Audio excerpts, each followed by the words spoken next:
Greetings again, this is Steve Roman, and this is my third video describing the contents of my book, A Primer on Folding Knives. This video is about Chapter 3 on sharpening. And my goal here was to try to explain the sharpening process in general terms and to discuss sharpening equipment, including freehand sharpening equipment and assisted sharpening equipment. This was an interesting chapter to write. It was the most enjoyable chapter in some ways and the most difficult chapter in some ways because, as you may know, sharpening is quite a controversial subject. And I didn't really want to get caught in the middle of any controversy. I didn't want to offend anybody. I wanted to be objective and give you your options. Explain the processes, the equipment, and give you enough information so you could make your own choices. I didn't want my choices to get in the way.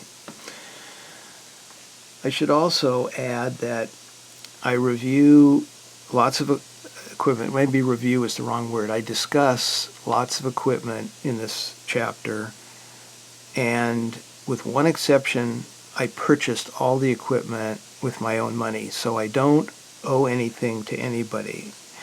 The one exception was an item that wasn't on the market yet that was sent to me, cost about $50. But everything else I purchased myself, so I'm not obligated in any way to anybody. I think I want to say a little bit about how this book was received by the companies whose systems I discussed in this book. Maybe I shouldn't be saying this, but I'm going to anyway. I talk about 4 sharpening systems: the Edge Pro, the Wicked Edge, the KME, and the Worksharp. And I tried to be fair to each system, pointing out its strengths and as a consequence also its weaknesses. Again, my goal was to help you make the decision, not make it for you. I do state that all the systems are excellent, and I believe that. They're all good systems. And they all can produce razor-sharp results, and that I know for sure because I've tested them all, and I use them all. I don't state which system I prefer because I don't want to influence you in that way. Maybe that's something I can do at another time, but in the book I think it's important for you to make your own decisions. I'd feel bad if you bought one of the sharpening systems because I said that's the one I prefer, and it turns out you don't prefer it. They're not inexpensive, these systems, and I do talk about pricing in the chapter. However, when I discussed the contents of my book with the 4 sharpening system companies, I got some unexpected responses. One company, the owner of one company said, I don't want to have really anything to do with the book. I can't promote the book or mention the book because you make sharpening too complicated. My customers, he said, just want to know what to do to get a sharp edge as quickly as possible. They're not interested in an education. I was a little surprised at that, but I can respect that. That's fine. I believe that's true. A lot of people just want to know how to stroke a knife blade against a stone or vice versa and get a sharp edge in a few minutes and go away. As a matter of fact, I feel that way sometimes myself. I love sharpening, and I've spent hours and hours sharpening all sorts of equipment besides knives, plain blades, chisels, and so on, and I enjoy it. I find it cathartic and relaxing. But there are times when I just want to get a sharp edge and move on. That's especially true when I'm in the kitchen and I'm trying to prepare a meal and one of my knives is dull. I just want it to be sharp, and I don't want to sit and relax and sharpen it because I haven't got time. But at the same time, I have a feeling that a lot of people who have that attitude about sharpening have it because they don't really understand what's going on in the sharpening process. And if they knew more about it, they might enjoy it more. And I've always felt that people tend to dislike what they don't understand. So I don't want to put too fine an edge on that, if you'll forgive the pun, but I think that's still true. The owner of one of the other companies said basically they don't want to acknowledge the book because the way I explained how I use their system in my book doesn't jive with the way they think the system should be used. That one I really don't understand. If I owned a company that produced a sharpening system, I would certainly want to tell everyone how I think the system should be used best, and it'd probably be accurate because I've tested it a lot. But I would still say, if you found another way to use the system, go for it. If it works for you, that's great.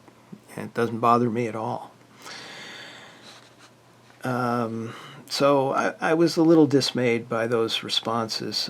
One company, one of the 4 companies, though, was very supportive of the book because they said they believe that education is important. And they acknowledge that, other sharpening systems exist. That they don't have their head in a hole in the ground. They know there are other systems out there, and the other systems work. What they want is for folks to evaluate all the systems and make an informed decision. And of course, they obviously want people to choose their system, but they're being realistic. And so that was a refreshing attitude. And it's too bad all the companies don't feel that way, in my opinion. So that's enough of that. I kind of wanted to get that off my chest. And let's take a look at the chapter itself. So, knife sharpening.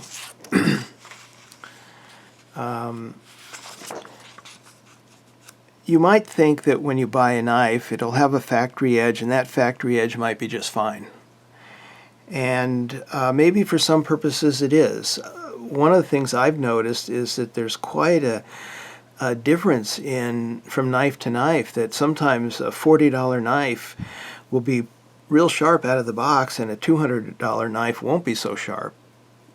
But in general, you cannot expect to get a knife out of the box that'll be anywhere near as sharp as you can make it once you understand the basics of sharpening. This is a micrograph I took of a brand new $200 knife that I bought.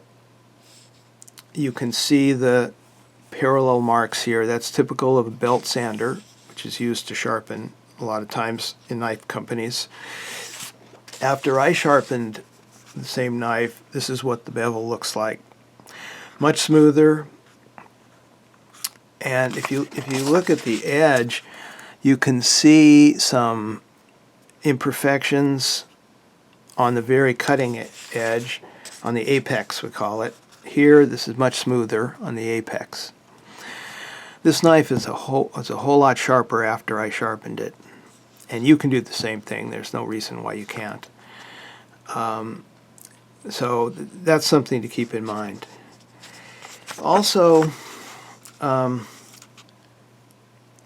you can send in your knife for sharpening. There are sharpening services you can use if you prefer to do that.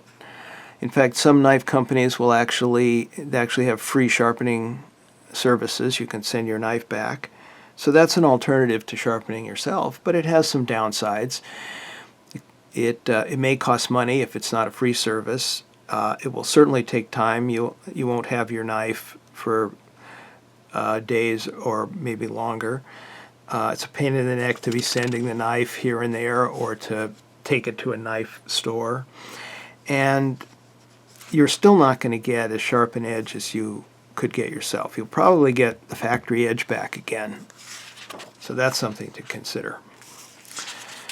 I talk about freehand sharpening, which means holding the knife in your hand and rubbing it over a sharpening stone. So you have no guided system to help you maintain the same sharpening angle. You're on your own. It's the most satisfying sharpening method, but it's the hardest. It takes the most time to learn. So again, that's totally up to you whether you want to go that way or not.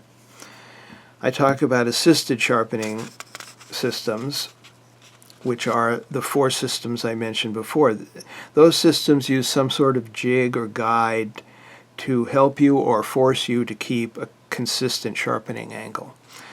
So that the Edge Pro, the Wicked Edge, and the KME are systems that I call assisted sharpening systems. Motorized sharpening systems are systems that use a motor to move the sharpening medium, whether they have a guide or not. I know of 2 such systems, the WorkSharp, which is a small variable speed belt sander, and a Tormek, which is a very slow moving abrasive wheel. And I actually own both of these. I've used a Tormek for many years for woodworking tools. But I don't talk about that in this book because I don't think it's a good choice just for sharpening folding knives. So I can discuss that in a separate video if there's interest. But sharpening is a very personal matter, as I discuss. And it can be very frustrating. I remember when the goal in sharpening a knife is to get something like this. This is a picture of a knife I sharpened with a very smooth, even cutting bevel. You'll notice in the micrograph that I didn't get all the scratches out.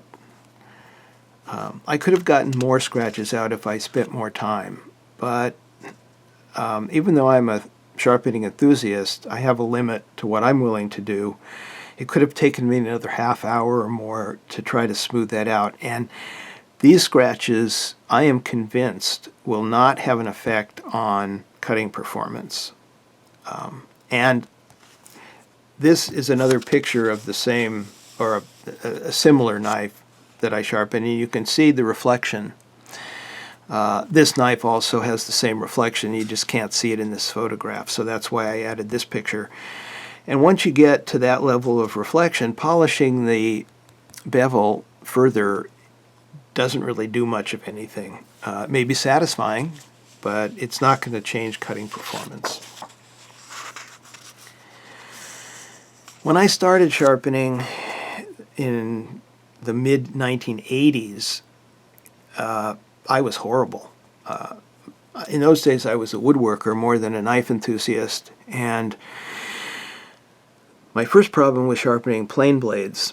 And so I bought some sharpening stones and a little jig, and I sharpened my first plane blade. And the idea, of course, was to get beautiful shavings like I got here, which I did in July of this year, 2015, just as a photograph of the book. So by now I know how to sharpen. But in 1984, when I tried to sharpen my first plane blade, all I got from it was some horrible dust coming out of the plane, and it was very discouraging. And it took me, I don't know, maybe a couple of months before I really began to get decent shavings from my plane blades. In those days, you didn't have the internet for help, and you didn't have so many sharpening systems for help. You were much more on your own, and so it was much more difficult to learn the proper sharpening techniques. I make a very important distinction in here between practical sharpening and theoretical sharpening. This is really important. In practical sharpening, excuse me, all you want to do is get a sharp edge. You're busy doing something with your knife and you don't have time to sit and fiddle. You want it to perform. And that's probably what we all want to do most of the time, the vast majority of the time. In theoretical sharpening, we're looking for that ultimate edge, that edge of edges that will just cut through anything like butter. My guess is that 95% or more of knife users don't care about theoretical sharpening. Some of us do, and it's an art form. I think of it as an art form. I enjoy doing it. There's nothing wrong with it. But I recognize the distinction between that and actually just getting a practical edge. One of the downsides of getting the ultimate edge is that it's going to go away as soon as you make your first cut. So it is theoretical. It is something, it's a hobby. It's something fun to do. The thing is that both practical and theoretical sharpening generally use the same techniques and the same sharpening materials. One of them, the theoretical version, just goes farther. You sharpen longer, you go to finer abrasives, especially stropping abrasives, which I talk about. So the techniques are pretty much the same. So I write about both of them at the same time. And you can just judge for yourself how far you want to go in the process.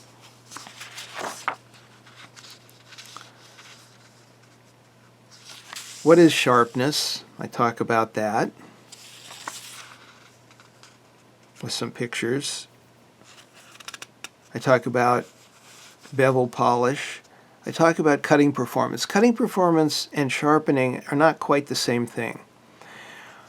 You can sharpen a knife till it's reaching that ultimate edge, but its cutting performance may vary from knife to knife. It's going to depend on other things. For example, it'll depend on the bevel angle. It'll also depend on whether the apex is smooth or toothy. They can be equally sharp, as I talk about, but still cut differently. So that's something that you need to keep in mind. I talk about questions like when is it sharp and how do you tell whether a knife is sharp. The phone book paper test is very common on YouTube videos. I talk about push cuts and slice cuts. Here's an example of cutting a piece of phone book paper with a really sharp knife. Normally you can just make a slash, diagonal slash here with a pretty sharp knife, but if you want to be able to come back around and do things like that, it has to be a lot sharper. Phone book paper has a grain, and cutting in one direction is going to be easier than cutting in the other direction. I talk about that. The shaving test, which I'm not real fond of. Fingernail test, which I'm even less fond of. Hair whittling is sort of an extreme test for sharpening, but if you can whittle a piece of hair, you just hold it in your fingers and you whittle the hair unsupported. And if you can do this to a hair, you know you've got a really sharp knife. You can go even farther in this test. There's something officially called the hanging hair test, and I have some HTML, some internet links to describe that test.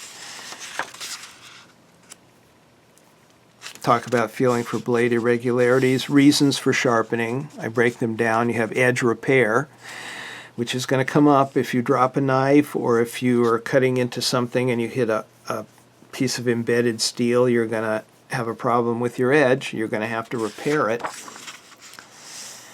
Reprofile, and then sharpening itself. I talk about grits and microns. This was sort of a nasty subject. There are a lot of different grit standards, and they're not very comparable. And I discussed that. Here are some examples of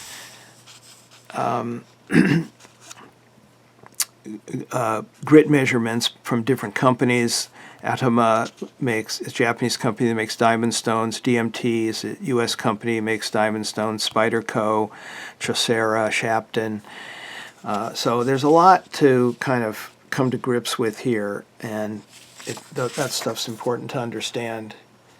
I talk about the sharpening process itself. Again, I break it down into categories: repairing or reprofiling, the sharpening itself, then honing, polishing, and ultra polishing, which is something that's done these days using the newer micro emulsions.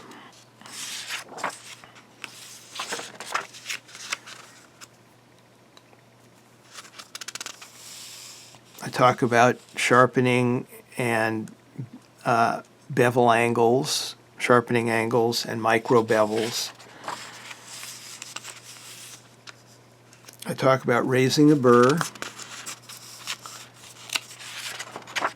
These are some micrographs of, this is the same knife. This is what happens when you look at it from one side. It looks like the apex is quite nice, no burr.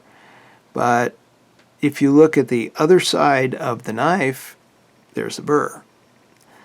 So I discuss the issues there. How to detect the presence of a burr.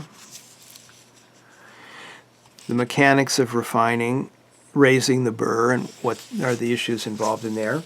Some people say you shouldn't raise a burr. You should sharpen, but until before you raise the burr. That's a little tricky. It's a good idea if you, and I talk about that, if you can figure out how to do it. It takes practice. So this is a discussion of the process of sharpening and some tips that I've learned with experience and gleaned from other people, other sources.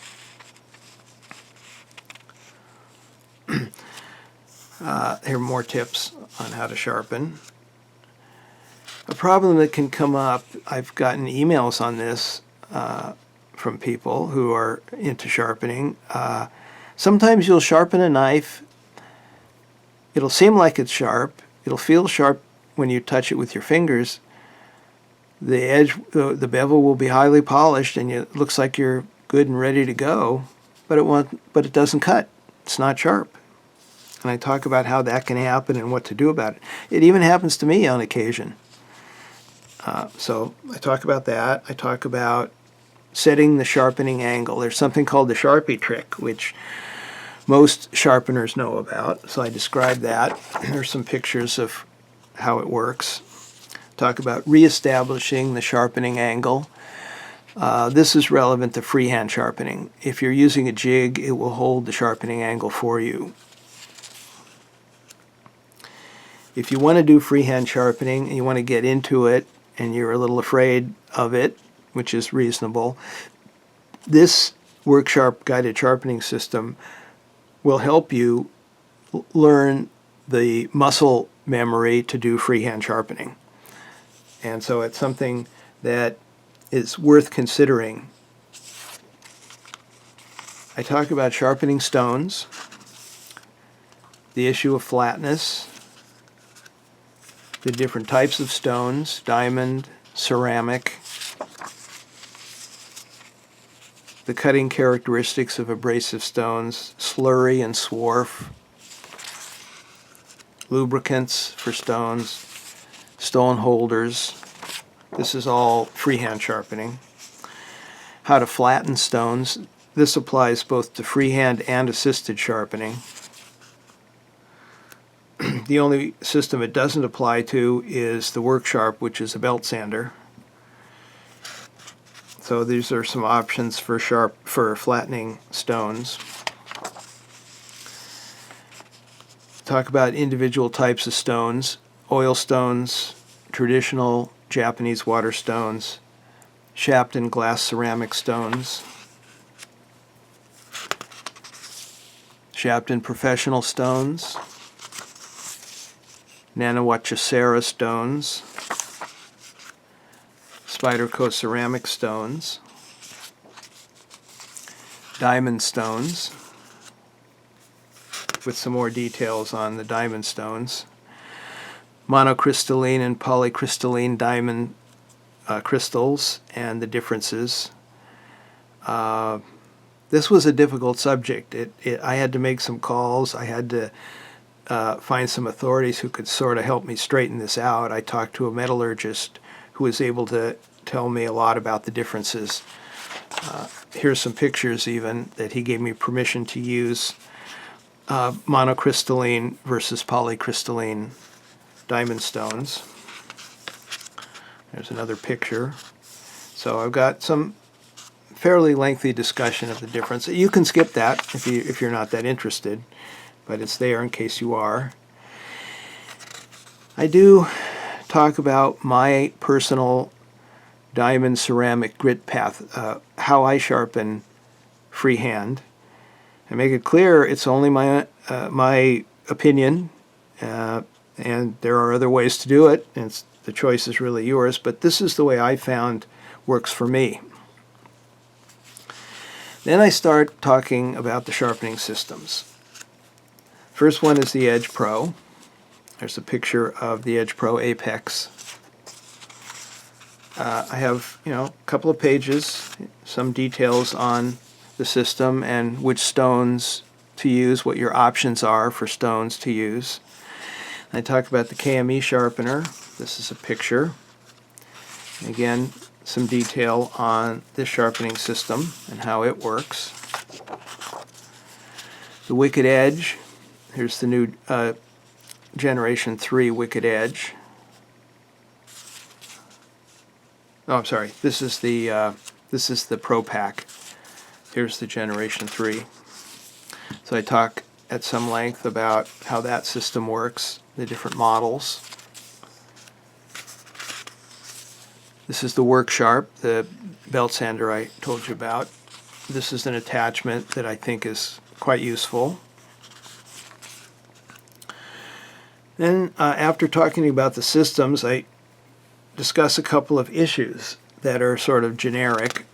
The stone thickness problem. When you use a guided system, an assisted system, not the motorized Work Sharp, but the other three, as you use the stones, they will wear and they will change thickness. Also, as you change stones, some to different grits, one stone may be thicker than another. And when you change the stone on one of these systems, it's going, if the thickness of the stone changes, the sharpening angle will change. And so that's an issue you need to understand and address. And there are ways to deal with that are really fairly simple. So here are some pictures on what can happen and what to do about it. Something called the stop collar trick works on the Edge Pro. There are other tricks, you might say, that work on the other systems. I also talk about something called the even bevel issue, and I explain that with some pictures, some geometry. What happens is when you are running the stone over the edge, over the bevel of a knife, as the stone and bevel swings out away from its centered position, that can cause the sharpening angle to change, and so the bevel will not be of even width along the entire blade. So I talk about that. Here are some more pictures. Then I turn to stropping. Talk about polishing compounds, abrasive compounds, like diamond pastes and things. I talk about stropping media like kangaroo and horsebutt. Here are some pictures that are kind of interesting, micrographs. This is kangaroo with a 0.1 micron diamond emulsion, and this is nanocloth with the same emulsion. You can see they're a lot different. I talk about what I call nano stropping, which is stropping with extremely fine abrasive material. I talk about stropping without a compound, which some people suggest or recommend. I talk about that. I give some recommendations. They're not recommendations that say, buy this system. The only thing I actually recommend buying is a strop block, and a specific strop block, in fact, that I like a lot. It's a $20 strop block. You can make your own, but it's still going to cost you some money, and this is really a very nice strop block. So that's the only thing I flat out suggest you buy. But there are alternatives like making your own. I describe some alternatives for getting into freehand sharpening. I describe some alternatives for getting into sharpening systems.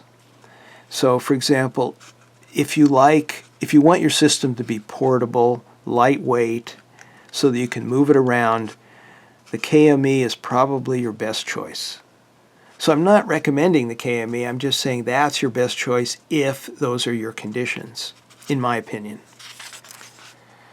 I hope I'm not sidestepping this issue too much. You know, if you really want me to, I'll tell you which system I use most of the time, even though I do use them all from time to time. But I don't want to do that in this book, and I don't want to do that in this video. I talk about edge maintenance a little bit, and we're done. So, sorry if this was a long video. Thanks for watching. Take care.